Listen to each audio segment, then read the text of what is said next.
உறவுகளுக்கு வணக்கம். முதலமைச்சர் கொண்டு வந்த திட்டங்களில், முத்தான திட்டங்களில் கலைஞர் மகளிர் உரிமை தொகை மாதம் ரூ. 1000.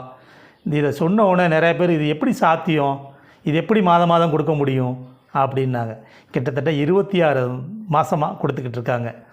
1,16,00,000 பேர்த்துக்கு இதுவரை கொடுத்துக்கிட்டு இருக்காங்க. மேற்கண்டு இப்போ கூடுதலாக விண்ணப்பிச்சவர்களுக்கும் இந்த மாதத்துலேருந்து கொடுக்க போகிறாங்க. அப்போ 26,000 இதுவரை கொடுத்துருக்காங்க. அவங்களுக்கு மாதம் மாதம் பேரம்பேத்திகளுக்கு வயசானவர்கள் வந்து பேரம்பேத்திகளுக்கு வாங்கி கொடுப்பாங்க. ஒரு மாத்திரை வாங்கிக்கிடுவாங்க. எதுக்காவது அந்த 1000 இப்போ பயன்படும். ஒரு 5,000 10,000 பலசர கடை ஜாமான் கூட வீட்டில் வாங்கி கொடுத்துருவாங்க சில வீட்டில். ஆனால் அந்த மனைவிக்கு உனக்கு எது காசு, அதான் இந்த ஜாமான் வாங்கி கொடுத்துறேன் இல்லை அப்படின்ற மாதிரி சொல்லுவாங்க. ஆனால் இன்றைக்கி முதலமைச்சர் கொடுக்குறாரா, அண்ணனாக, அப்பாவாக, பேரனாக, அவர் ஒவ்வொருத்தருக்கும் இந்த திட்டத்துக்கு வழியாக போய் நிற்கிறார். ஒரு வீட்டுகளில் மாதம் அதை மாதம் வந்துடும். யார்ட்டையும் நம்பி வாங்கலாம். ஒரு 500 கொடு, இந்த மாதம் வந்தவனா 1000 வந்தவனா எடுத்தாரேன்னு சொல்கிற அளவுக்கு இது முத்தான திட்டம். இந்த திட்டத்தை சில இன்றைக்கி தற்கூரியெல்லாம் வந்து எதுக்கு மாதம் 1000 இதெல்லாம் தேவையில்லாதது. ஏன்னா அவங்களுக்கு வேணும்னா தேவையில்லாமல் இருக்கலாம். ஏன்னா அவங்களாம் கோடிக்கணக்கில் வச்சுருக்கவங்க.